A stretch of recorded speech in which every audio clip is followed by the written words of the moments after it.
குன்றம் நீடுயர் சாரல் வளர சேங்கை கொம்பார் சோலை போல வண்டு யாழ்சி குற்றாலம் அம்பால் நீயோடு ஆடல்லமல்தான் அலர் கொன்றை நம்பானேய நல் நகர் போலும் நமரம்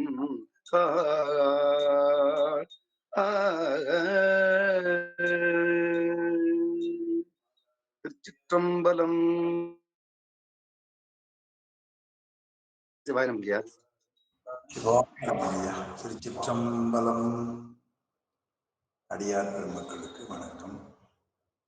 எல்லாம் வல்ல சிவகாமி அம்மையுடனாகிய அம்பலமான பெருமானது திருவருட் பெருங்கருணையினாலும் அருவானம்மை நாயன்மார்களது குருவருளினாலும் பேரூர் மணிவாசகர் அருட்பணி மன்றம் நடத்துகின்ற சைவ பாட வகுப்பில் இந்த இணைப்பில் இணைந்து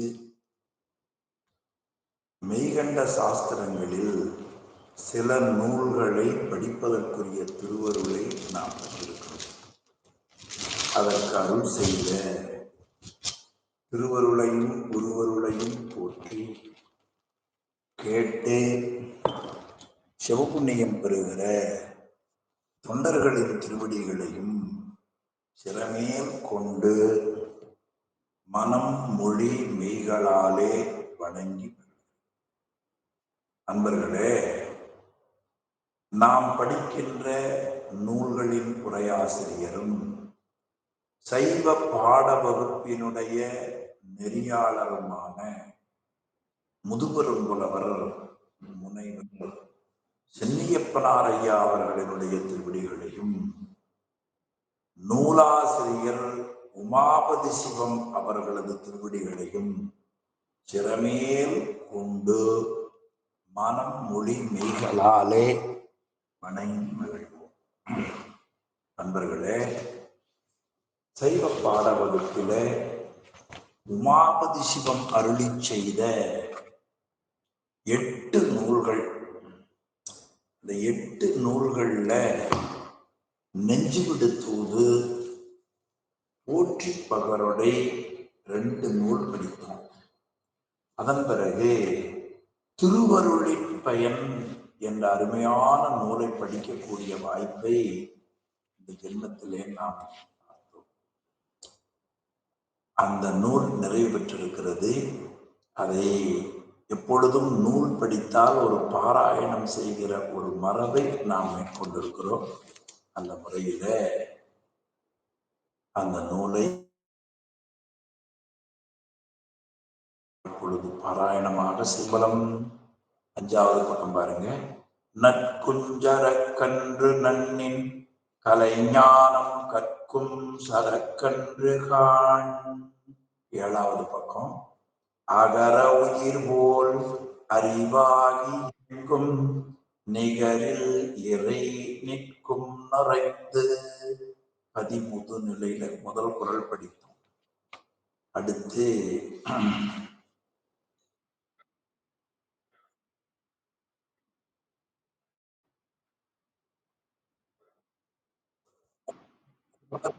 போது இல்லையா? சரி, 13 நிலையில 3வது குறள்.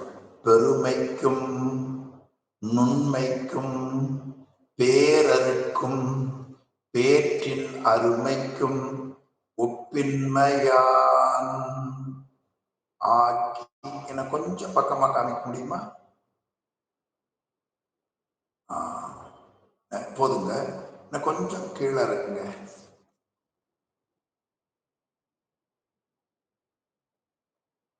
பெருமைக்கும் அடுத்த திருப்பாடல். ஆக்கி எவையும் அடித்து ஆசுடன் அடங்க போக்கும் அவன் போகா புகழ் அருவும் உருவும் அறிஞர்க்கு அறிவாம் உருவும் உடையான் உளன் பல்லுயிர் உணரும் பான்மையன மேல் ஒருவன் இல்லாதான் எங்கள் இறை ஆனா அறிவாய் அகலான் அடியவர்க்கு வானாடார் காணாத மண் எங்கும் எவையும் எங்கும் எவையும் எரியுறு நீர் போல் ஏகம் தங்கும் அவன் தானே தனி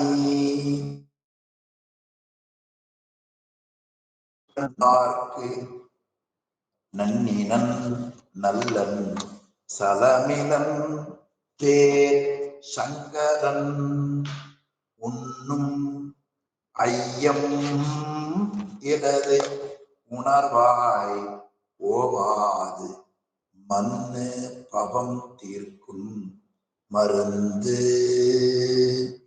இரண்டாவது அதிகாரம் உயிர் அவை நிலை.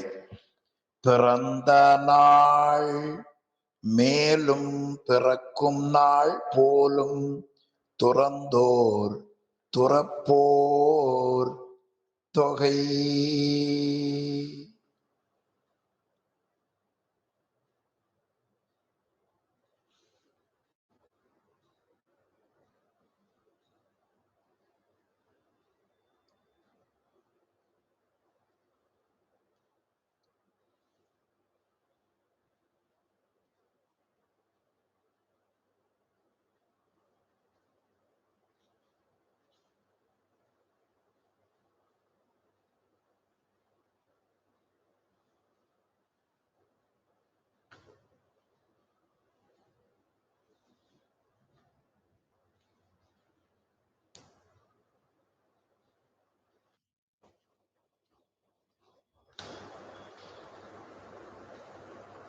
ஒன்னும் கேட்கலைங்க. ஆமா, ஒரு நிமிஷம் இருக்குன்னு சரியா வரமாட்டேங்குதுங்க. இப்ப சரியா இருக்குன்னு நினைக்கிறேன். பிறந்த நாள் சரியா கேக்குது இல்லையா? கேக்குதுங்க ஐயா. பிறந்த நாள் மேலும் பிறக்கும் நாள் போலும் துறந்தோர் துறப்போர் தொகை. திரிமலத்தார் ஒன்று அதனில் திரிமலத்தார் ஒன்று அதனில் சென்றார்கள் அன்றி ஒரு மலத்தாராயும் உளர். மூன்று திறத்து உள்ளாரும் மூலமலத்துள்ளார்கள் தோன்றலர் தொத்து உள்ளார் துணை. கண்டவற்றை நாளும் கனவில் கலங்கியிடும் தின்திரளுக்கு என்னோ செயல். பொறியின்றி ஒன்றும் புணராதே புந்திக்கு அறிவு என்ற பேர் நன்று அற. ஒளியும் இருளும் உலகும் அலர்கண் தெளிவில் எனின் என் செய்ய. சத்து அசத்தை சாராது அசத்து அறியாது அங்கண் இவை உய்த்தல் சதசத்தாம் உயிர். இருளில் இருளாகி எல்லிடத்தில் எல்லாம் பொருள்கள் இலதோ புவி. ஊமன் கண் போல ஒளியும் மிக இருளே யாமன் கண் காணா அவை. அன்றளவும் ஆற்றும் உயிர் அந்தோ அருள் தெரிவது என்று அளவொன்றில்லாத இடர். மூன்றாவது அதிகாரம் இருள் மல நிலை. துன்றும் பவத்துயரும் இன்பும் துணைப்பொருளும் இன்று என்பது எவ்வாறும் இருளானதன்றி இலது எவையும் ஏகப் பொருளாகி நிற்கும் பொருள். ஒரு பொருளும் காட்டாது இருள் உருவம் காட்டும் இருபொருளும் காட்டாது இது பலரை புணர்ந்தும் இருள் பாவைக்கு உண்டு என்றும் கணவர்க்கும் தோன்றாத கற்பு பன்மொழிகள் என் உணரும் பான்மை தெரியாத தன்மை இருளார் தந்தது. இருள் இன்றேல் துன்பு என் உயிர் இயல்வேல் போக்கும் பொருள் உண்டேல் ஒன்றாக போம். ஆசு ஆதியேல் அனைவ காரணம் என் முத்தி நிலை பேசாது கவ்வும் பிணி ஒன்று மிகினும் ஒளி கவராதேல் உள்ளம் என்றும் அகலாது இருள். விடிவாம் அளவும் விளக்கு அனைய மாயை வடிவாதி கண்மத்து வந்து. 4வது அதிகாரம் அருளது நிலை. அருளில் பெரியது அகிலத்து வேண்டும் பொருளில் தலையிலது போல் பெருக்க நுகர வினை பேரொழியாய் எங்கும் நிற்கும் அருக்கன் என நிற்கும் அருள். ஊன் அறியாது என்றும் உயிர் அறியாது ஒன்றும் தான் அறியாது ஆர் அறிவார் தான். பாலாழி மீனாளும் பான்மைத்து அருள் உயிர்கள் மாலாழி ஆளும் மரித்து அணுகு துணையறியா ஆற்றோனின் ஐந்தின் உணர்வை உணரா உயிர். தரையை அறியாது தாமே திரிவர் புறையை உணரா புவி. மலை கெடுத்தோர் மண் கெடுத்தோர் வான் கெடுத்தோர் ஞானம் தலை கெடுத்தோர் தற்கேடர் தாம். வெள்ளத்துள் நாவற்றி ஆங்கு விடிந்து இருளாம் கள்ளத் தலைவர் கடன் பரப்பமைந்து கேண்மின் பாற்கலன் மேல் பூஞை கரப்பருந்த நாடும் கடன். இற்றைவரை இயைந்தும் ஏதும் பழக்கமிலா வெற்றுயிர்க்கு வீடு மிகை. அருள் உருநிலை. அறியாமை உள் நின்று அளித்த தே காணும் குறியாகி நீங்காத கோ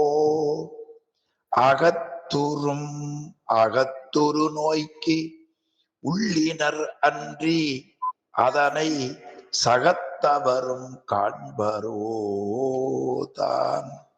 அருளாவகையால் அருள் புரிய வந்த பொருளார் அறிவார் பொருள். அருளாவகையால் அருள் புரிய வந்த பொருள் ஆர் அறிவார் புவி. பொய் இருண்ட சிந்தை பொறியிலார் போதமாம் மெய் இரண்டும் காணார் மிக. பார்வையன மாக்களை முன்பற்றி பிடித்தற்காம் போர்வையென காணா புவி. எமக்கு என் எவனுக்கு எவை தெரியும் அவ்வவ தமக்கு அவனை வேண்டா தவிர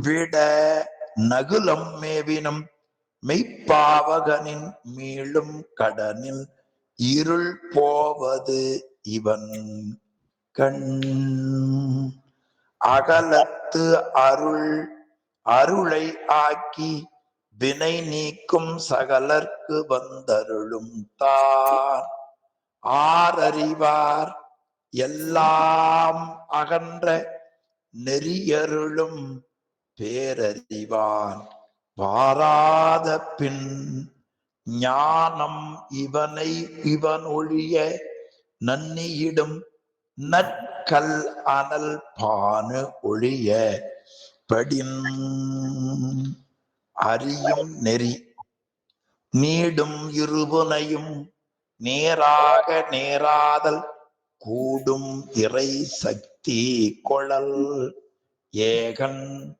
அநேகன் இருள் கருமம் மாயை இரண்டு ஆக இவை ஆறு ஆதியில் செய்வானும் செய்வினையும்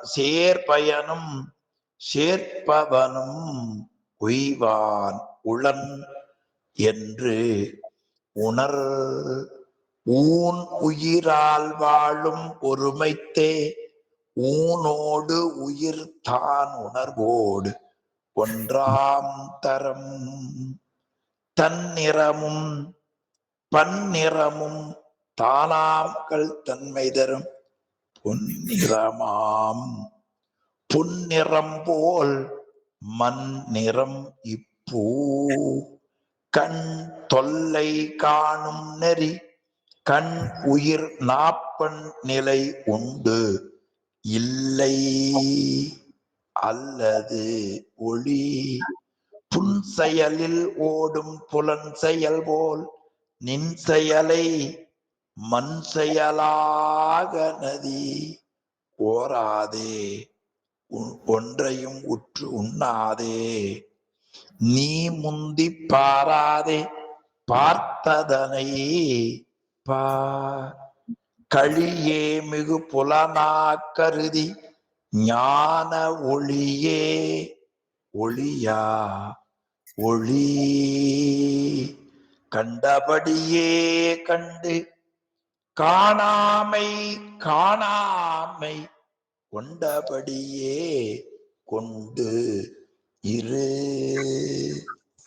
உயிர் விளக்கம் தூண் நிழல் ஆர்தற்கு ஆறும் சொல்லார் தொகும் இதுபோல் தானதுவாய் நிற்கும் தரம் தித்திக்கும் பால்தானும் கைக்கும் திருந்திடு நா பித்தத்தில் தான் தவிர்ந்தபின் காண்பான் ஒளி இருளில் காட்டிடவும் தான் கண்ட வீண் பாவம் எந்நாள் விடும் ஒளியும் இருளும் ஒருமைத்து பான்மை தெளிவு தெளியார் செயல் கிடைக்கத்தகுமோ நற்கேண்மையார் கல்லால் எடுத்து சுமப்பானை என்று பஞ்சமுடன் ஒருவன் வைத்த நிதி கவர துஞ்சினானோ போயினானோ சொல் தனக்கு நிழல் இன்றாம் ஒளி கவரும் தம்பம் என கவர நில்லாது இருள் உட்கை தரும் பொற்கை உடையவர் போல் உண்மை பின் நிற்கை அடியா உண்மை பின் நிற்கை அருளார் நிலை ஐம்புலனால் தாம் கண்டது என்றால் அது ஒழிய ஐம்புலனார் தாம் ஆர் அதற்கு தாமே தருபவரை தம்பலியினால் கருதல் ஆமே இவனார் இதற்கு இன்புறு நிலை இன்புறுவார் துன்பார் இருளின் எழுஞ்சுடரின் பின் புகுவார் முன் புகுவார் பின் இருவர் மடந்தையருக்கு என் பயன் இன்புண்டாம் ஒருவன் ஒருத்தி உரின் இன்புதனை எய்துவார்க்கு ஈயும் அவர்க்கு உருவாம் இன்பகனாம் ஆதலினால் தாடலை போல் கூடி அவைதான் நிகழா வேற்றின்ப குடலை நீ ஏகமென கொள் ஒன்றானும் ஒன்றாது இரண்டானும் ஓசையளாது என்றால் ஒன்றென்று இரண்டும் இல் உற்றாரும் பெற்றாரும் ஓவாது உரை ஒழிய பற்றாரும் அற்றார் பவம் பேயொன்றும் தன்மை பிறக்கும் அளவும் இனி நீ ஒன்றும் செய்யாமல் இரு.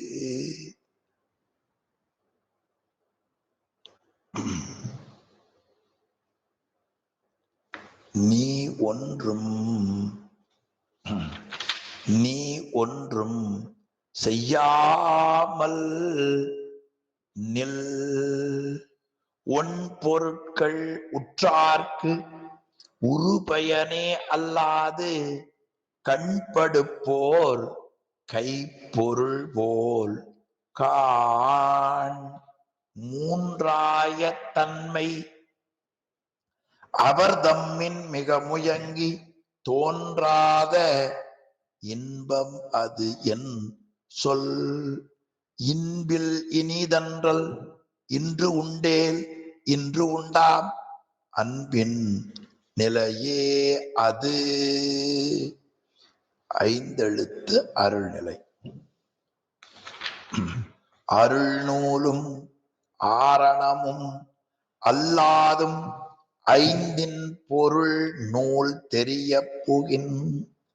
இறை சக்தி பாசம் எழில் மாயை ஆவி உரநிற்கும் ஓங்காரத்து உள் ஊன நடனம் ஒருபாலாம் ஞான நடனம் தான் நடுவே நாடு விரிய மன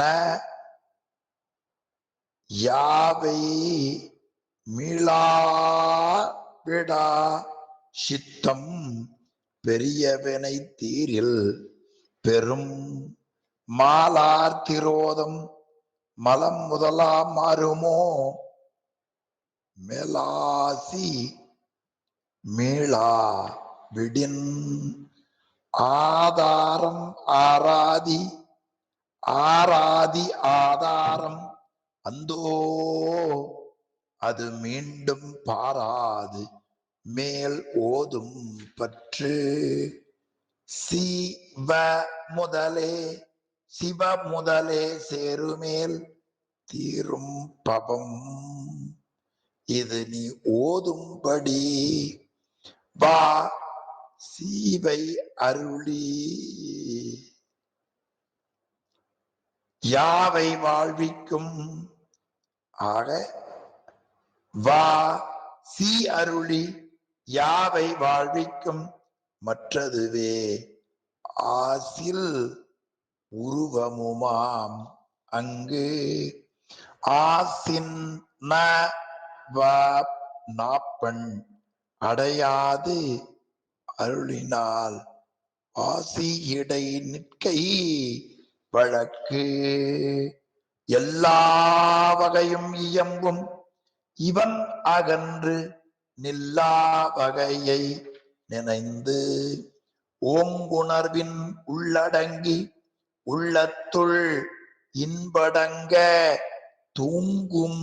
தூங்குவர் மற்ற ஏதுண்டு சொல். ஐந்தொழிலும் காரணர்களாம் தொழிலும் போக நுகர் வெந்தொழிலும்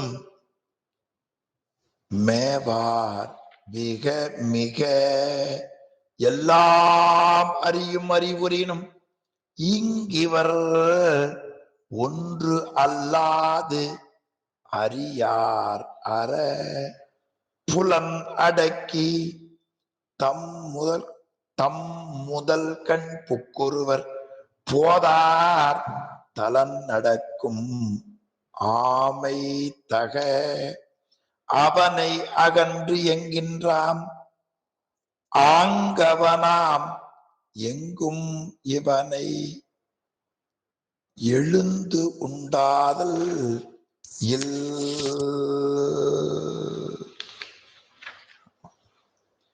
உருந்தொழிக்கும் தக்க பயனுலகம் தத்தம் வருந்தொழில் வாய்மையான் மும்மை தரும் வினைகள் மூளாவாம் மூதறிவார்க்கு ஒரு குரல் விட்டுட்டனோ.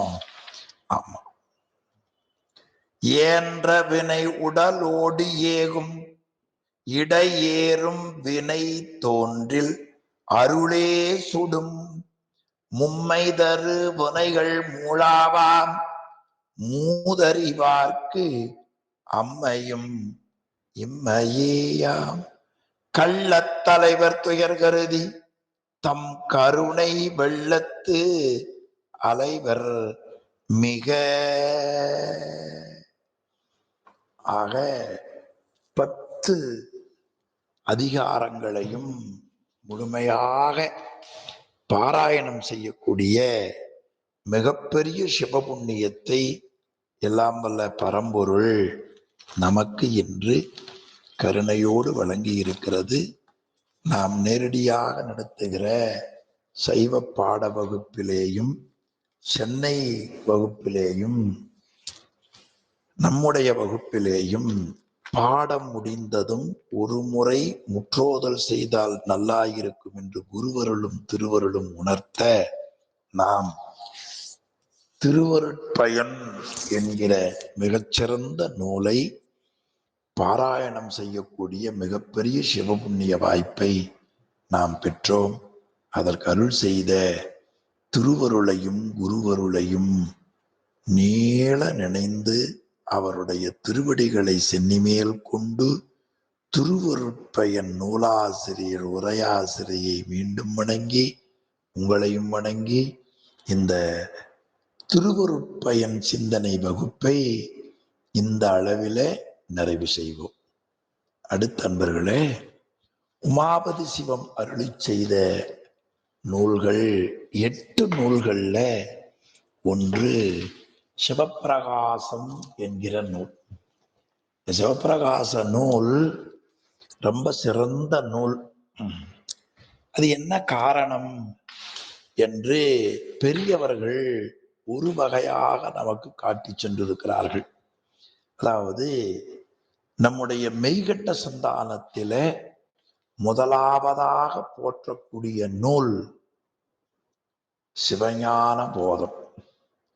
சிவஞான போதம் மெய்கண்டார் அருளிய தமிழ் நூல்கள்ல அது முதல் நூல் சிவஞான போதம். அந்த சிவஞான போதம் என்கிற அந்த ஞான நூல் இருக்கிறதே, அது மொத்தம் 12 நூற்பாக்களை உடையது. சிவஞான போதத்தினுடைய நூற்பா, அதாவது அதனுடைய சூத்திரம் 12 நூற்பாக்களை அது உடையது. இந்த 12 நூற்பாக்கள்ல இருக்கிற வரி அடிகளை எண்ணினால் 40 அடிகள் இருக்கும். அந்த 12 நூற்பாவும் 40 அடியும் கொண்ட சிவஞான போதத்துல சொல்லை பிரித்து எண்ணினால் 216 சொற்கள் இருக்கும். அந்த 216 சொற்களும் 40 அடிகளும் 12 நூற்பாவும் கொண்ட சிவஞான போதத்தின் எழுத்தை எண்ணினால் 624 எழுத்து வரும். இந்த குறிப்பை படித்தவர்கள் கருதி இருக்கிறார்கள். சிவப்பிரகாச நூல்ல 29வது பக்கம் இந்த குறிப்பை உரையாசிரிய பெருமகனார் நமக்கு காட்டியிருக்கிறார். 12 நூற்பா, 40 வரிகள், 216 சொற்கள், 624 எழுத்து. இது இந்த சிவஞான போதத்தை நினைவு வைத்துக் கொள்வதற்கு ஒரு பகுதி அருமையா அமைப்பாளர் காட்டினார். சிவஞான போதம் நூற்பா, 12 நூற்பா. அடின வரின்னு அர்த்தம். வரி 40 வரி அடிகள், சொற்கள் 216 சொற்கள்.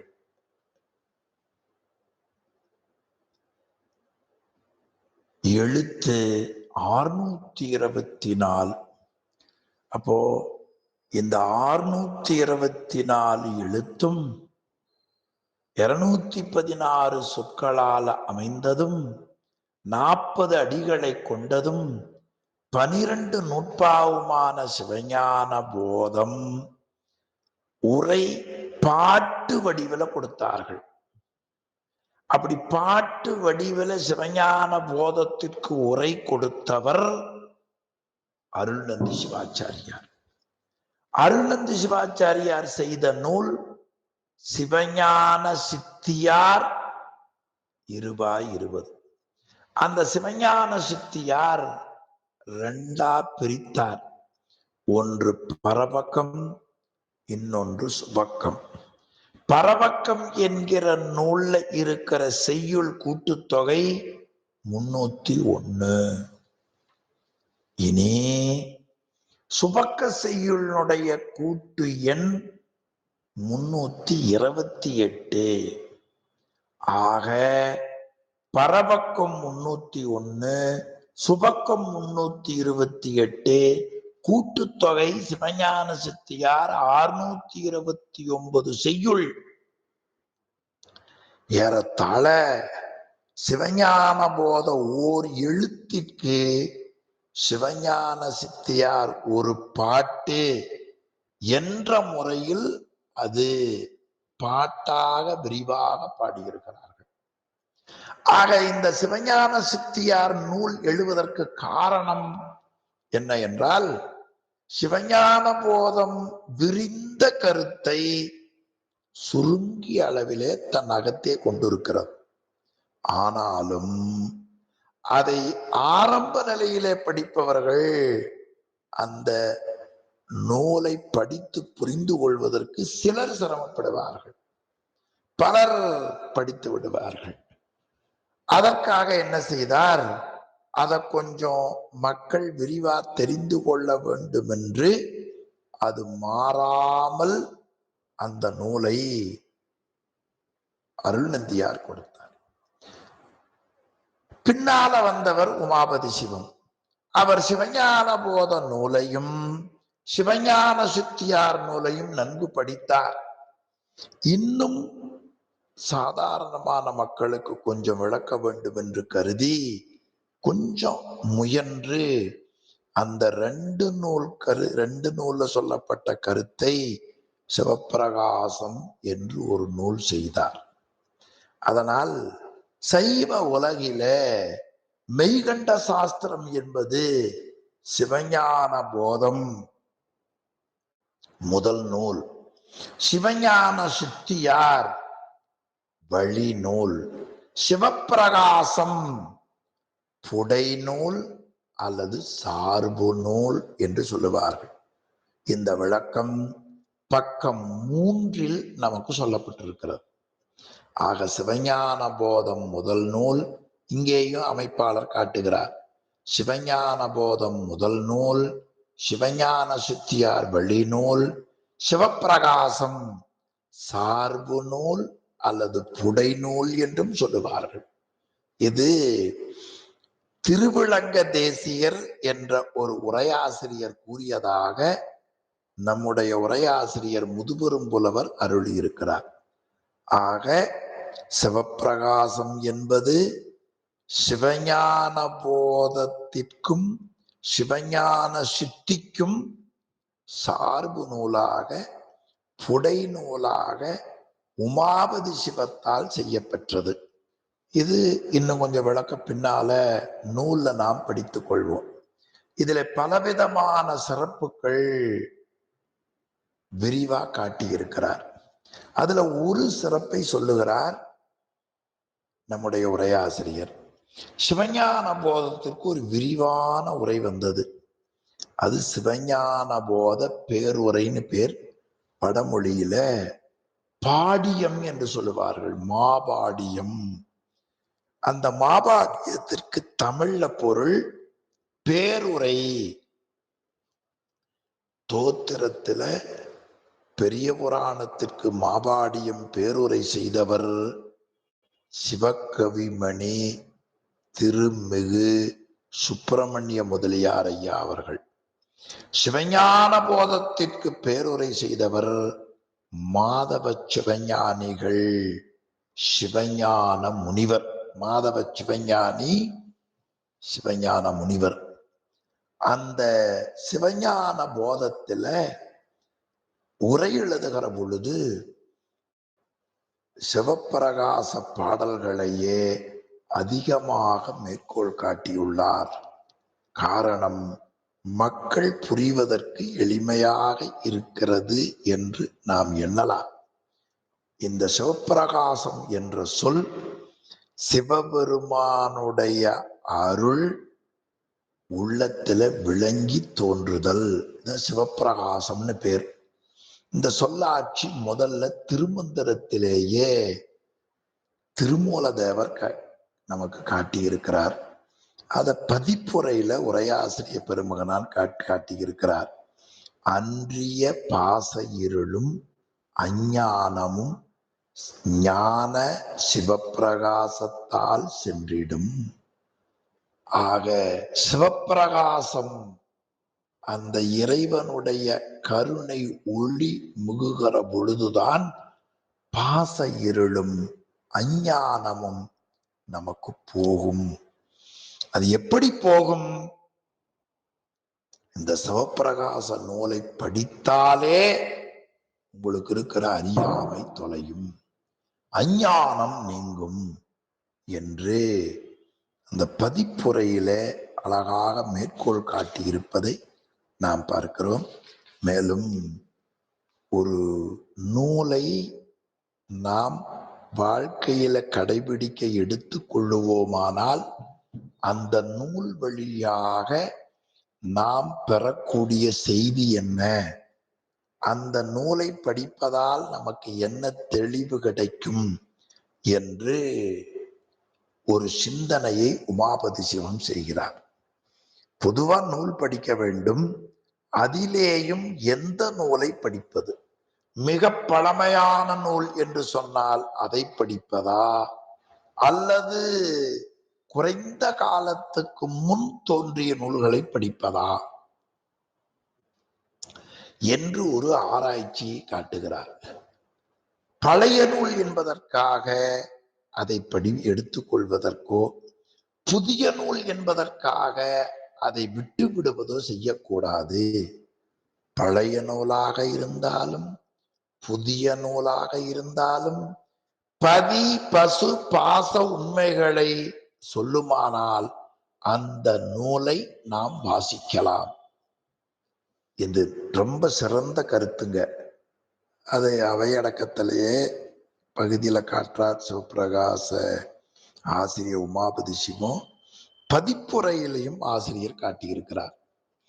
தொன்மையவாம் எனும் எவையும் நன்றாக. பழசு பழசு என்பதற்காக அதை நன்றி என்று சொல்ல முடியாது, இல்லைங்களா? எனவே இன்று தோன்றிய நூல் எனும் எவையும் தீதாக. இன்று தற்காலத்துல தோன்றிய தீது என்று எடுக்க வேண்டாம்.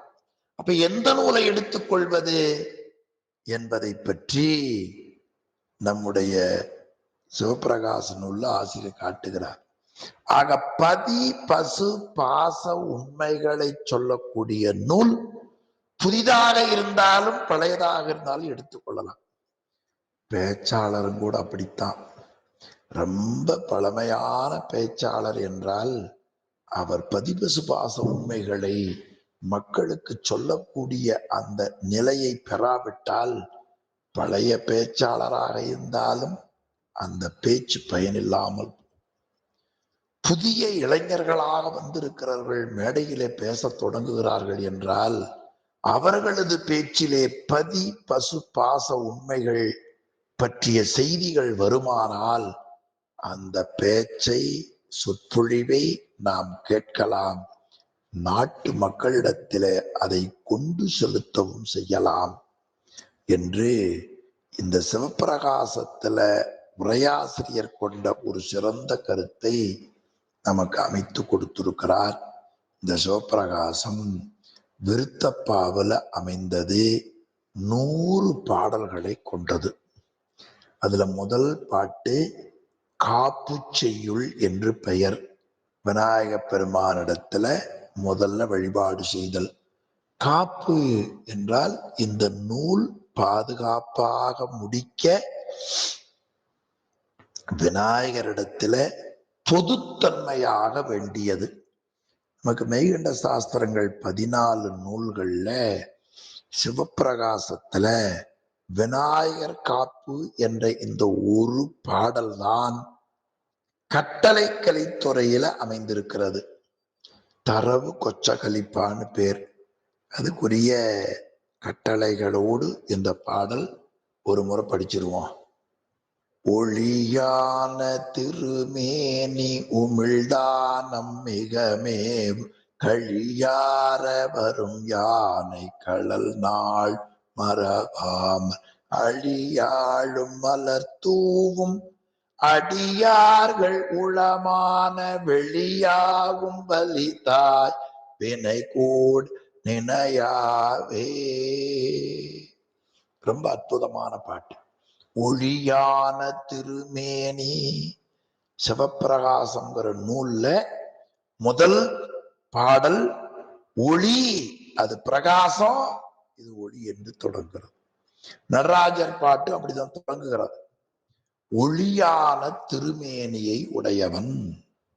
இது விநாயக பெருமானுடைய திரு உடம்பை காட்டுகிறார். அவருடைய உடம்பு ஞான ஒளியாக இருக்கும்.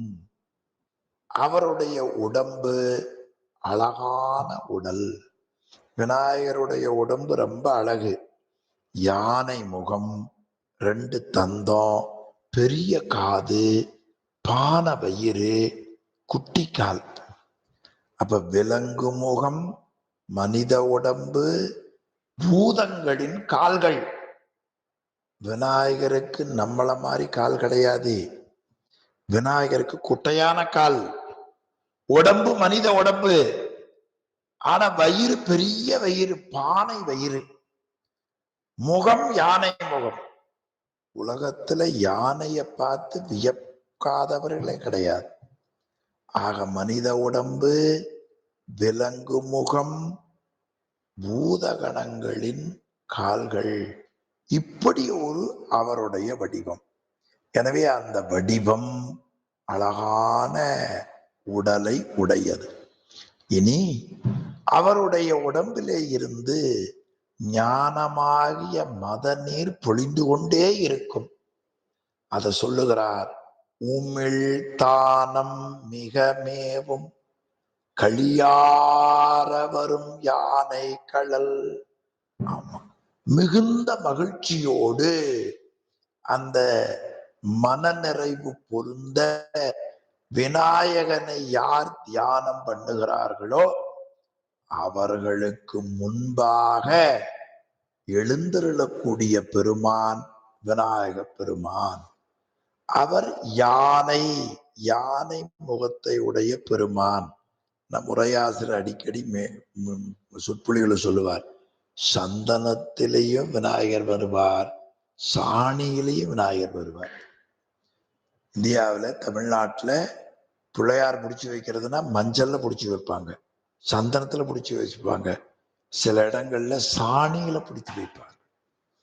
தை மாதத்துல மகளிர் விளையாடக்கூடிய ஒரு வழிபாடு கலந்த ஒரு விளையாட்டே பெண்கள் விளையாடுவது.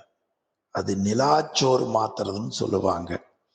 ஒரு பக்கத்தில் இருக்கிற பெண்கள் எல்லாம் சேர்ந்து அவங்கவுங்க வீட்டுல கொஞ்சம் படையல் செய்து ஒரு இடத்துல கூடி கொஞ்சம் சாணத்தால வழுகி சாணத்துல பிள்ளார் பிடிச்சு சுத்தியும் அந்த உணவு பண்டங்களை வச்சு கும்மி அடித்தல், கோலாட்டம் இவையெல்லாம் செய்து பிறகு எல்லோரும் சாப்பிடுவார்கள்.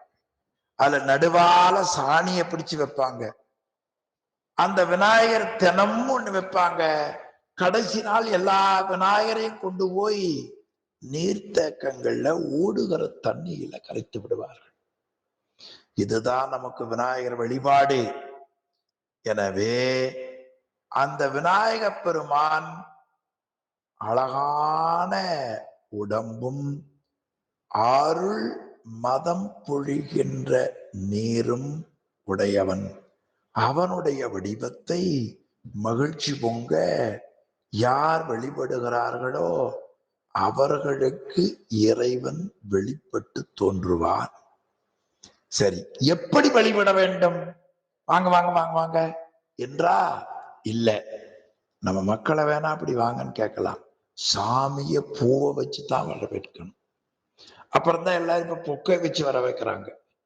பூக்குல பொக்கை எது நினைச்சிருக்கிறாங்க அப்படின்னு நம்முடைய அன்பை காட்டுதல். ஆக அழியாளும் மலர், அழியாளும், அழின வண்டு, வண்டுகள் மலர்ல இருக்கிற தேனை உண்பதற்கு வண்டுகள் மொய்த்து கொண்டிருக்கும் பூவுல.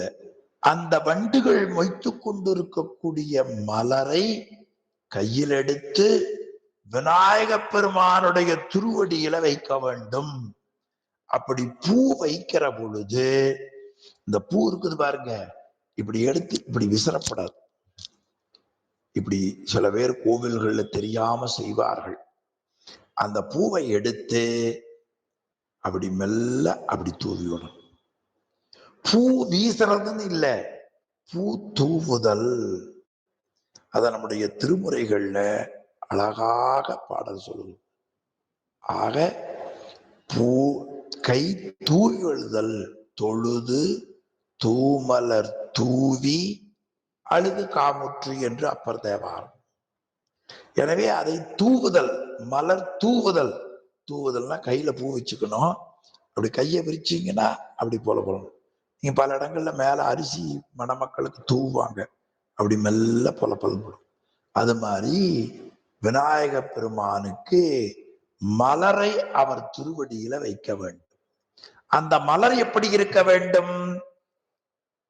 தேன் நிறைந்திருக்கக்கூடிய அந்த தேனை எடுப்பதற்கு வண்டுகள் மொய்த்து வரக்கூடிய அந்த பூவை அவருடைய காலில் வைத்து வழிபட வேண்டும்.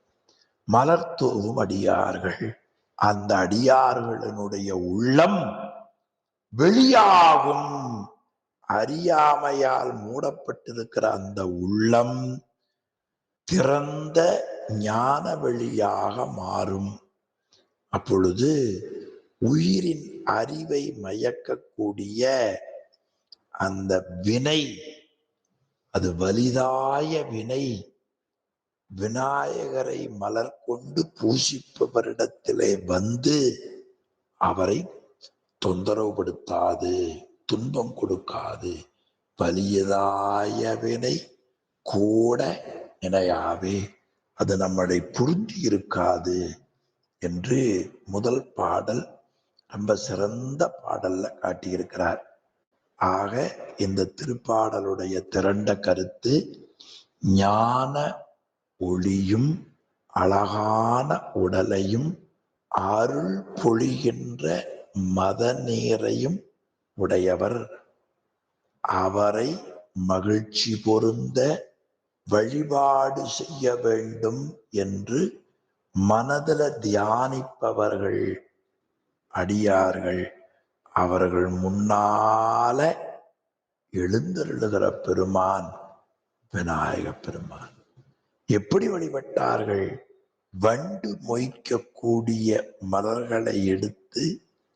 கையில கோத்து சாமி காலடியில வைக்க வேண்டும். அந்த மலரை தூவ வேண்டும். எனவே அழியாளும் மலர் தூவும் அடியார்கள், அந்த அடியார்கள் உளமானது அஞ்ஞானம் நீங்கும். எனவே அறியாமை நீங்கி அது ஞான செய்தியை வாங்குவதற்கு தயாராகும். அப்பொழுது உங்களுக்கு பழையவனை வந்து தாக்குமானால் சன்னிதானத்தில் இருப்பதால் பழையவனை வந்து தாக்காது. மார்க்கண்டேயர் வரலாறு எல்லாரும் உங்களுக்கு தெரியும். எனவே வலிதாய வினை கூட நினையாவே என்று முதல் பாடல் ரொம்ப சிறந்த பாடல்.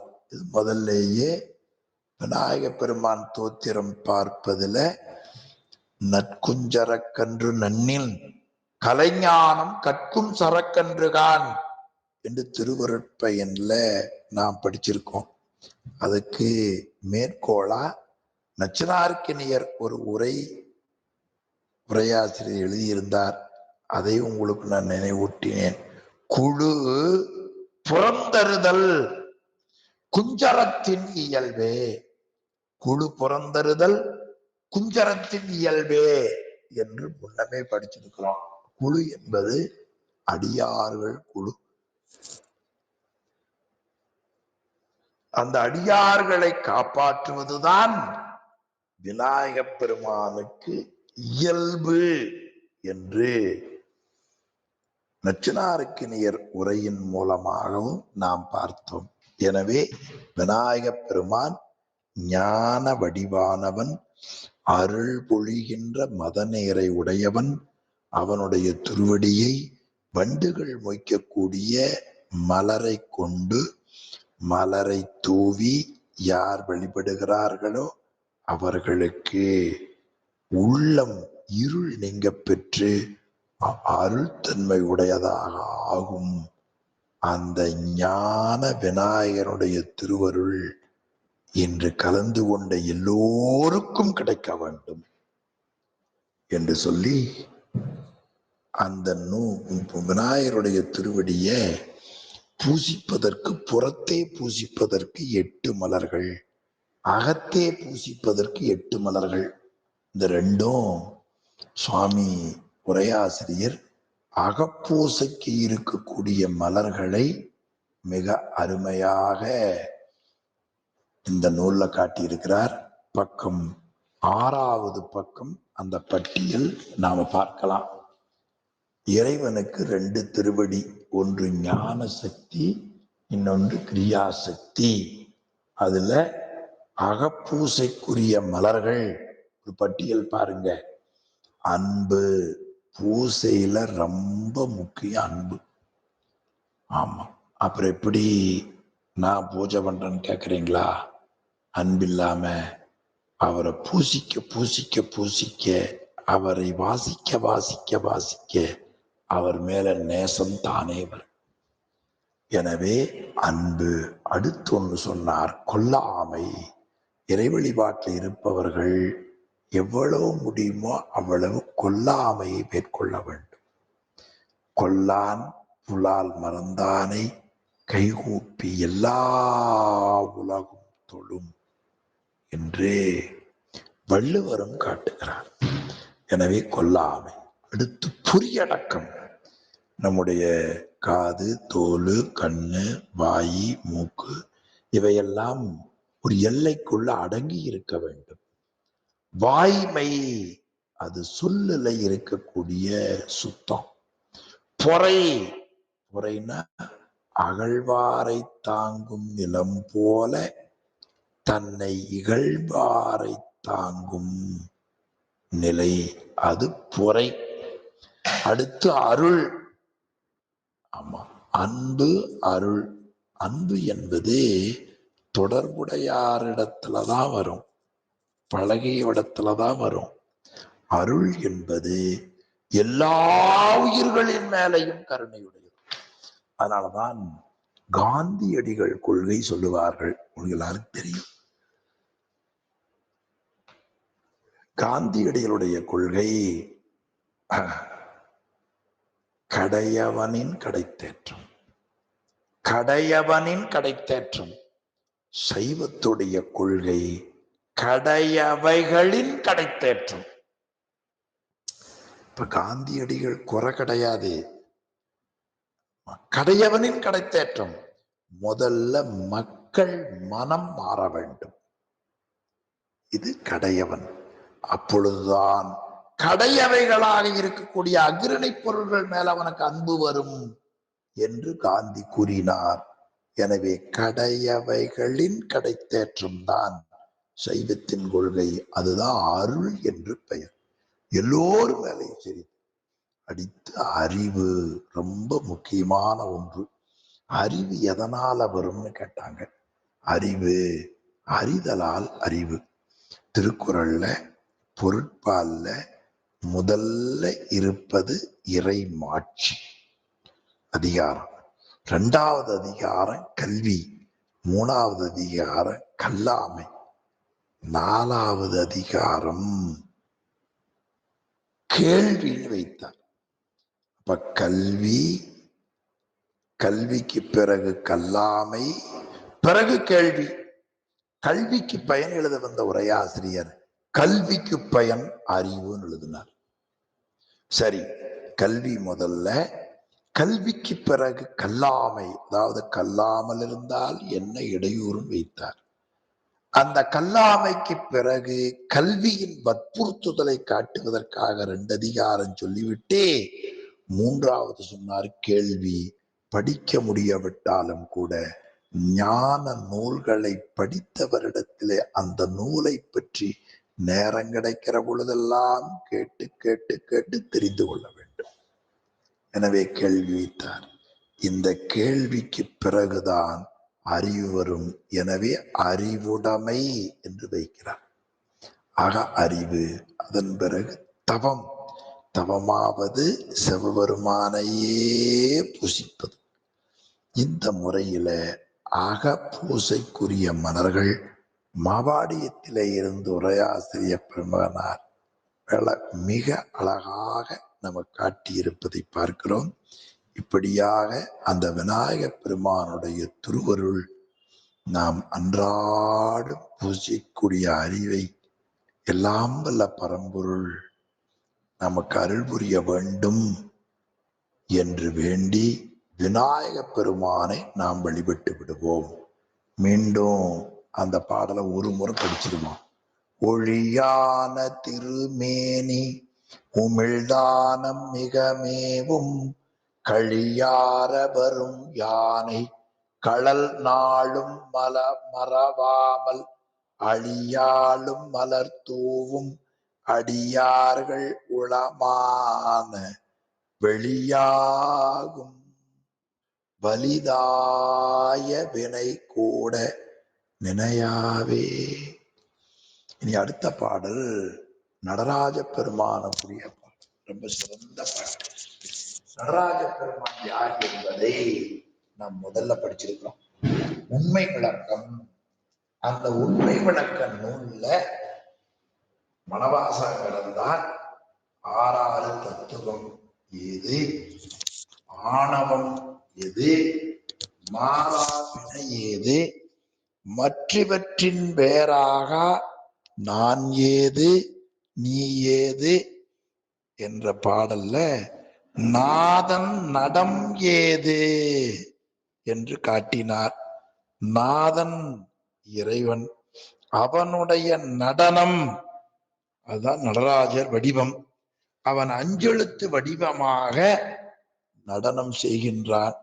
அந்த நடனம் ஞான ஊன நடனம், ஞான நடனம், ஆனந்த நடனம் என்று 3 நடனங்கள் பார்த்தோம். 5 செய்யக்கூடியவர். அவருக்கு ஒரு துதி பாடல். அந்த பாடல் முதல் படிச்சிருவோம். ஓங்கொழியாய் அருள் ஞான மூர்த்தியாகி உலகமெல்லாம் அளித்தருளும் உமையம்மை காண தேங்கமழும் அலரிதழி திங்கள் கங்கை திகழ் அரவம் சடைமேல் சேர வைத்து நீங்களரும் பவத்தொடர்ச்சி நீங்க மன்றுள் நின்று இமையோர் துதி செய்ய நிறுத்தம் செய்யும் பூங்கமல மலர்த்தாள்கள் சிரத்தின் மேலும் புந்தியிலும் உற வணங்கி போற்றல் செய்வார். திருச்சிற்றம்பலம். இந்த பாடலுடைய திரண்ட கருத்து மேலான ஒளியாக இருந்து அருள் கருணை வடிவமாக இருந்து உலகமெல்லாம் காத்தல் தொழிலை செய்யக்கூடிய உமையம்மை காண நறுமணம் கமழக்கூடிய கொன்றை மலர் சந்திரன் கங்கையாறு பாம்பு ஆகியவற்றை தன் சடையின் மேல் ஒரு சேர வைத்து உயிர்களுக்கு நீக்க முடியாத பிறவி நோய் நீங்க திருச்சிற்றம்பலத்தில் நின்று இமையோர்களெல்லாம் வழிபட நடனம் செய்யும் அழகான தாமரை போன்ற திருவடிகளை நம் சிரத்தின் மேலும் நம்முடைய உள்ளத்துக்குள்ளேயும் பொருந்துமாறு வணங்கி வழிபாடு செய்வோம். இதுதான் பாடலுடைய கருத்து. முதல் சொல் பாருங்க, ஓங்கொழியாய். இப்போ ஒளியுடைய பொருள் எதுன்னு உங்களுக்கு தெரியும். சூரியன் இல்லையா? சூரியன், சந்திரன், இதெல்லாம் ஒளியோட பொருள் தானே. சூரியன், சந்திரன், அதன் பிறகு நெருப்பு, பிறகு நட்சத்திரம். இப்ப சூரியன், சந்திரன், நெருப்பு, நட்சத்திரம், இது எல்லாவற்றிற்கும் மேலான ஒளி. இன்னும் சொல்ல போனால் இவைகளுக்கெல்லாம் ஒளியை தருகிற ஒளி. அதனால் உமாபதி சிவம் நடராஜ பெருமானுடைய ஒளியை ஓங்கொழியாய் என்று காட்டினார். இனி இறைவனுடைய சக்திக்கு அம்மை என்று பெயர். அது அருள். இது பதிமுது நிலையில 2வது குறள்ல அதாவது தன்னிலைமை மண்ணுயிர்கள் சாரத் தரும் சக்தி பின்னமிலான் எங்கள் பிரான். அந்த சக்தி வடிவமாக திருவருளாகிய அந்த சக்தியின் வடிவமாக கொண்டு அருள் திருவருள் ஞானமூர்த்தி. மூர்த்தின வடிவம், ஞானம்னா ஞானமே வடிவமாக கொண்டு உலகமெல்லாம் அளித்தருளும் உமையம்மை காண. இந்த உலகம் முழுவதையும் காப்பாற்றுகிறவள் உமையம்மை. இந்த காப்பாற்றுவள் என்ற செய்தியை அபிராமிப்பட்டர் பூத்தவளே புவனம் 14ஐயும் பூத்த வண்ணம் காத்தவளேனர். 7 14 லோகத்தையும் படைத்தவள் அந்த தாய்தான் காப்பவள். எனவே இங்க அழித்தருள், அழித்தல் காத்தல் என்ற பொருள்ல வந்தது. அழித்தல் சிறப்பு லகரம் போற்றாது, இங்க பொது லகரம். எனவே உலகத்தை எல்லாம் காத்தருளுகிற உமையம்மை காண பூத்தவளே புவனம் 14ஐயும் பூத்த வண்ணம் காத்தவளே என்பார். அந்த முறையில் உமையம்மை காண, அந்த அம்மா காணும்படியாக தேங்கமலும் அலறுதளி. தே என்றால் இறைவன் என்ற பொருளும் ஒன்று உண்டு, அழகு என்ற பொருளும் உண்டு, ஆக மனம் என்ற பொருளும் உண்டு. இப்ப தேங்கமலும் அதாவது நல்ல நறுமணம் வீசக்கூடிய அலர் இதழி. அலர்னா விரிதன்னு பேர், இதழின்னா கொன்றை மாலையை குறிப்பது. இப்ப நறுமணம் கமழக்கூடிய விரிந்த கொன்றை மாலையையும், பிறகு திங்கள், திங்கள் என்பது சந்திரனை குறிப்பது, சந்திரனையும், கங்கை, கங்கை ஆற்றையும், திகழ் அரவம், நல்ல விளக்கமாயிருக்கக்கூடிய பாம்பையும் வளர் சடை மேல் சேர வைத்தான். பொதுவா திங்களுக்கும் பாம்புக்கும் சண்டைன்னு சொல்லுவாங்க. சுவாமி இடத்துல போனால் அந்த உணர்வு மிகாது. திருமுறை படித்தால் அந்த கோபப்படுகிற தன்மை தன் சிறிதா குறையும் இல்லையா? ஆக அந்த கருத்து மாறுபட்ட அந்த சந்திரனும் பாம்பும் சுவாமியுடைய திருமுடிக்கு போன உடனே ஒரு சேர சேர்ந்து விட்டன. அதனால் வளர் சடை மேல் சேர வைத்துன்னு பாடினார் பாருங்க சுவாமி. நீங்களரும் பவத்தொடர்ச்சி நீங்க, உயிர்களின் முயற்சியால் நீக்கிக் கொள்ள முடியாத பவம் என்பது பிறப்பு. அந்த பிறப்பினுடைய தொடர்ச்சி. பிறப்பு எப்படி வருதுன்னு கேட்டீங்கன்னா, தொடர்ந்து வருவது தொடர்ச்சின்னு சொல்லுவாங்க.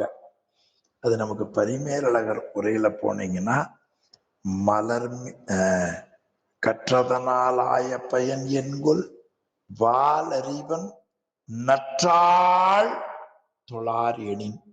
அங்க நற்றாள் நன்மையுடைய தாள், ஆகம அறிவுக்கு பயன் அவன் தாள் தொழுதல். ஆமா, ஆக நமக்கு நன்மையை தரக்கூடிய தாள், அது பிறவியை பெருங்கடல்னு ஒரு குறள்ல காட்டுகிறார். பிறவியை பெருங்கடல், கடல் பிறவி பெருங்கடல் நீந்துவர் நீந்தார் இறைவனடி சேராதார். இப்ப கடல்னு ஏன் சொன்னார்? மிகுதி பற்றி காரணகாரிய தொடர்ச்சியாக வருவது. பிறப்பு எப்படி வருகிறது? காரணகாரிய தொடர்ச்சி.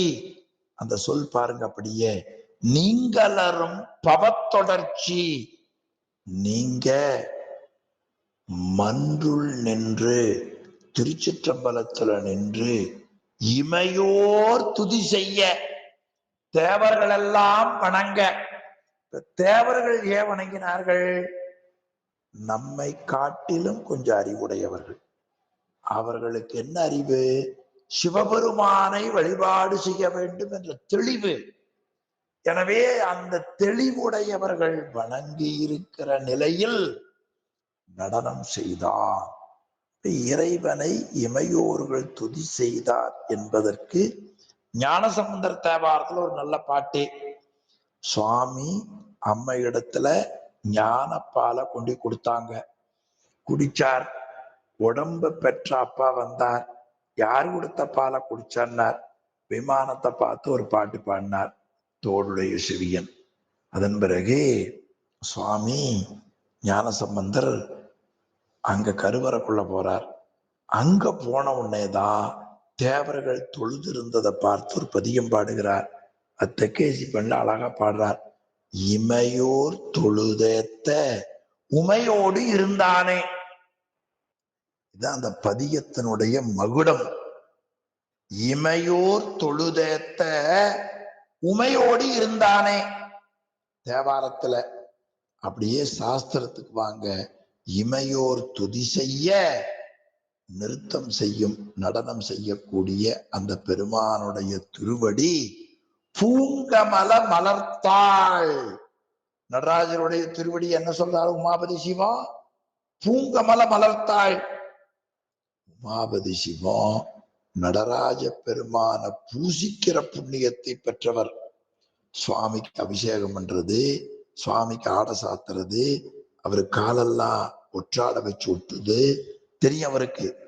எனவே நடராஜர் கால் எப்படி இருக்கும்னா பூங்கமல மலர்த்தாள். பூ என்று சொன்னாலே தாமரையை குறிக்கும், மலரை குறிக்கும். இன்னொன்று பூ என்று சொன்னால் அழகு என்ற பொருள்ல அமையும். பூ என்பது நிலத்தை பூமியையும் குறிக்கும். இங்க அழகு என்ற பொருள்ல அமைய பெற்றது. எனவே பூங்கமலம் என்று சொன்னால் அழகான, கமலம்னா தாமர, அழகான தாமரை மலர் போன்ற அவருடைய திருவடிகளை சிரத்தின் மேலும், சிரம்னா மேலான இடம், புந்தியிலும் நம்முடைய உள்ளத்திலேயும் பொருந்தும்படி வைத்து வணங்கி போற்றல் செய்வாம் என்று ரொம்ப உயர்ந்த பாட்டு, உயர்ந்த கருத்துக்களை எளிமையாக கொடுத்திருக்கிறார். சிவபெருமானுக்கு பணி என்ன? நடனம் செய்தல். அவர் நடனம் செய்கிற பொழுது யார் வணங்கினார்கள்? இமையோர்கள் வணங்கினார்கள். இமையோர்கள் வணங்க நடனம் செய்கிற திருவடி எப்பேற்பட்ட திருவடி? பூங்கமல மலர்த்தாள். அதை என்ன செய்ய வேண்டும்? சிரத்தின் மேலும் உள்ளத்திலேயும் உற வணங்க வேண்டும். சரி, அப்படி அவன் நடனம் ஆடுகிறானே, அந்த நடனத்தால் கிடைக்கக்கூடிய பயன் என்ன?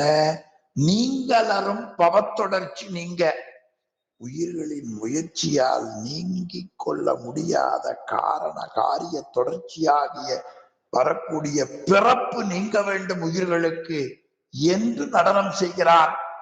அப்பொழுது நடனத்திலே யார் முதல் பார்த்தார்கள்? உமையம்மை தான் பார்த்தார்கள்.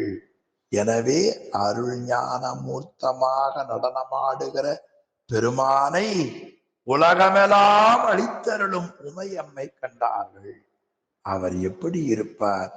தலையிலே நறுமணம் கமழக்கூடிய விரிந்த கொன்றை பூவையும் திங்களையும் கங்கையையும் அரவத்தையும் ஒரு சேர சடைமேல் வைத்தவர். அவர் எப்படி இருப்பார்?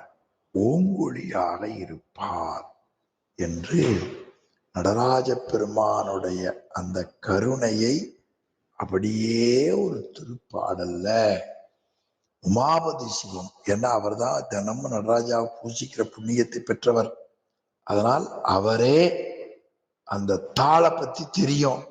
எனவே பூங்கமல்ல மலர்த்தாள்கள் சிரத்தின் மேலும் உள்ளத்திலேயும் புந்தியிலேயும் உற வணங்கி போற்றல் செய்வாம் என்ற பாடல் ரொம்ப அருமையான பாடல். இதுல உமையம்மை காண என்ற ஒரு தொடர். சுவாமியினுடைய நடனத்தை உயிர்கள் இந்த கருவிகரணங்களை கொண்டு நேரா பார்க்க முடியாது. சுவாமியினுடைய அருள்தான் அவருடைய நடனத்தை காண முடியும். அதை அம்மா காண்கிறாங்க. ஏன் அம்மா நடனத்தை காணுகிறார்கள் என்றால், உலக உயிர்கள் எல்லாம் நம்முடைய தாய்க்கும் தந்தைக்கும் பிள்ளைகள் இல்லையா? அப்ப பிள்ளைக்கு ஏதேனும் ஒரு சிரமம் வருமானால் தாய் தாங்கிக் கொள்ளுவாள். பழைய காலத்துல பாத்தீங்கன்னா, குழந்தைகளுக்கு ஒரு சின்ன நோய் வந்து விட்டால் நேர மாத்திரைய அரைச்சு பிள்ளை கொடுக்க மாட்டாங்க. என்ன நோயோ அதுக்குள்ள மருந்த அம்மா சாப்பிடுவாங்க. பிறகு அம்மாவிடத்திலிருந்து பால் வர அந்த பிள்ளைக்கு கொண்டு போய் நோய் போய் சேரும். அந்த நோய், பிள்ளையிலே இருக்கிற நோய் அவங்களை விட்டு வெளியே போய் சேரும், வெளியே வந்துடும். எப்படி? குழந்தைக்கு நோய் என்றால் மருந்து நேரா கொடுத்தா குழந்தையினுடைய உடம்பு தாங்காது என்று சொல்லி, குழந்தைக்கு வந்திருக்கிற நோய்க்கு தேவையான மருந்தை அவங்க அம்மா சாப்பிட அந்த மருந்து பால் வழியா குழந்தைக்கு போய் குழந்தையினுடைய நோய் நீங்கும்.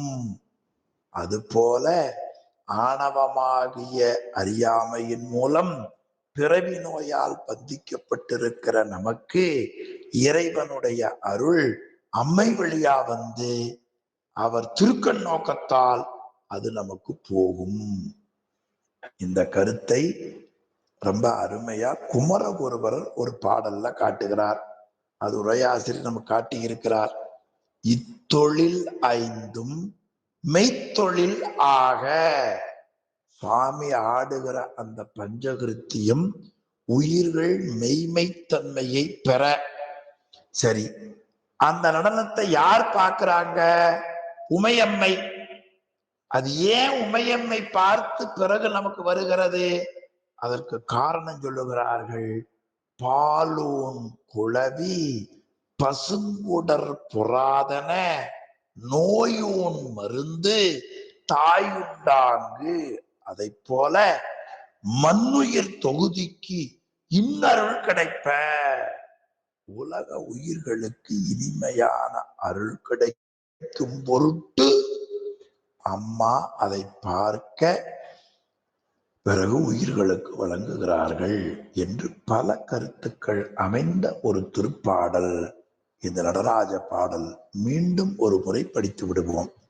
ஓங்கொழியாய் அருள் ஞானமூர்த்தியாகி உலகமெல்லாம் அளித்தருளும் உமையம்மை காண தேங்கமழும் அலர் இதழி திங்கள் கங்கை திகழ் அரவம் வளர் சடைமேல் சேர வைத்து நீங்களரும் பவத்தொடர்ச்சி நீங்க மன்றுள் நின்று இமையோர் துதி செய்ய நிறுத்தம் செய்யும் பூங்கமல மலர்த்தாள்கள் சிரத்தின் மேலும் புந்தியிலும் உறவணங்கி போற்றல் செய்வார் என்று நடராஜ பெருமானுடைய பாடலை ஒருவாறு சிந்தித்திருக்கிறோம். அதை பற்றிய விளக்கம் 6-7 உரையாசிரிய பெருமகனார் ரொம்ப விரிவா அழகாக கொடுத்திருக்கிறார். இனி அடுத்தது உமையம்மை என்று ஒரு சொல் பார்த்தோம். அந்த உமையம்மைக்கு நடராஜ பெருமானோடு இருக்கிற சக்திக்கு சிவகாமி என்று பெயர். நல்ல காரண பெயருங்க. சிவத்தை என்றும் விரும்பி இருப்பவள். காமின விருப்பம்னு அர்த்தம். சிவம்னா சிவபெருமான். சிவபெருமானையே விரும்பி இருப்பவள் சிவகாமி. அந்த அம்மாவுக்கு ஒரு தோத்திர பாடல், ரொம்ப உயர்ந்த பாட்டு. அந்த பாடல் 2வது பாடல் அமைப்பாளர் காட்டுகிறார் பாருங்க. பரந்த பராபரை ஆதி பரனது இச்சை பரஞானம் கிரியை பரபோக ரூபம் தரும் கருணை உருவாகி விசுத்தாசுத்த தனு கரண புவன போகங்கள் தாங்க விரிந்த உபாதானங்கள் மேவி ஒன்றாய் விமலமாய் ஐந்தொழிற்கும் வித்தாய் ஞாலத்து அறந்தை கட மணி மன்றுள் ஆடல் காணும் அன்னை அருப்பாத மலர் சென்னி வைப்பாம். இந்த திருப்பாடலுடைய திரண்ட கருத்து, எல்லா இடங்களிலேயும் பறந்து இருக்கிற சக்திக்கு பராசக்தி என்று பெயர். அந்த சக்தியே ஆதிசக்தி, இச்சாசக்தி, ஞானசக்தி, கிரியாசக்தி என்று 5 சக்திகளாக இருந்து உயிர்களுக்கு மேலான இன்பத்தை தரக்கூடிய கருணை வடிவமாக இருக்கிறாள். அந்த தாய் உயிர்களுக்கு சுத்தம் அசுத்தம் ஆகிய மாயைகளால் ஆன உடம்பை கொடுக்கிறார், கருவிகளை கொடுக்கிறாள், உலகத்தை கொடுக்கிறாள். அப்படி எல்லாவற்றையும் கொடுத்து உலகம் தோன்றுவதற்கு முதல் காரணமாக இருக்கக்கூடிய அந்த நிலையில அந்த சுத்தமாயை அசுத்தமாயினுடைய பருப்பொருளாக இருக்கிற பிரகிருதிமான் ஆகிய அந்த பொருட்களிலே இருந்து இறைவி ஒன்றாக இருந்து இயல்பாகவே மலமில்லாதவளாய் இறைவன் செய்யக்கூடிய 5 தொழில்களுக்கும் காரணமாய் உலக மக்களது பிறவி துயர்கெடும் பொருட்டு திருச்சிற்றம்பலத்தில் கூத்தப்பெருமான் ஆடக்கூடிய நடனத்தை கண்டு அருள்கிற சிவகாமி அன்னையினுடைய அருள்வடிவான அந்த திருவடி தாமரைகளை தலைமேல் வைத்து வணங்குவாம். இதுதான் இந்த பாடல் கருத்து. பாருங்க, பரந்த பராபரை, பரந்தன்னா எல்லா பக்கம் என்று பொருள், அந்த சொல்லுக்கு பொருள். பராபரை, பறை என்பது அம்மைக்குள்ள பெயர், பராவணமாவது நீரு. பரா மேலான அர்த்தம். அப்ப எல்லா இடங்களிலேயும் பறந்து இருக்கக்கூடிய மேலான பறை பராசக்தி, ஆதி ஆதிசக்தி, அந்த திரோதான சக்தி. பரனது இச்சை, இறைவனுடைய இச்சாசக்தி. பரஞானம், அது மேலான ஞான சக்தி. அடுத்து கிரியை, அதாவது கிரியாசக்தி. பரபோக ரூபம் தரும் கருணை உருவாகி. இப்படி பராசக்தி, ஆதிசக்தி, இச்சாசக்தி, ஞானசக்தி, கிரியாசக்தி என்ற 5 வகையான சக்திகளாக இருந்து உயிர்களுக்கு மேலான போகத்தை, மகிழ்ச்சியை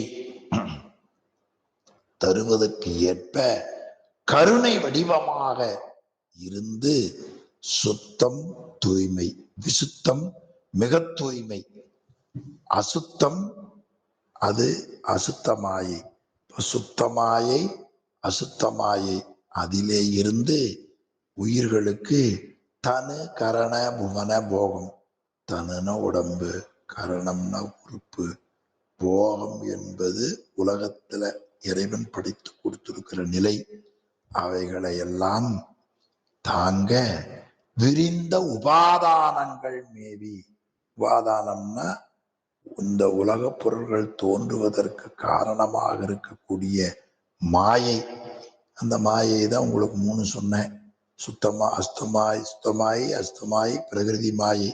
அந்த உபாதானங்கள் மேவி ஒன்றாய் ஒப்பற்றவனாய் விமலமாய் இயல்பாகவே மலமில்லாதவனாய் 5 வித்தாய், படைத்தல் காத்தல் அழித்தல் மறைத்தல் அருளாகிய 5 வித்தாய் ஞானமாகி இந்த உடம்புக்குள்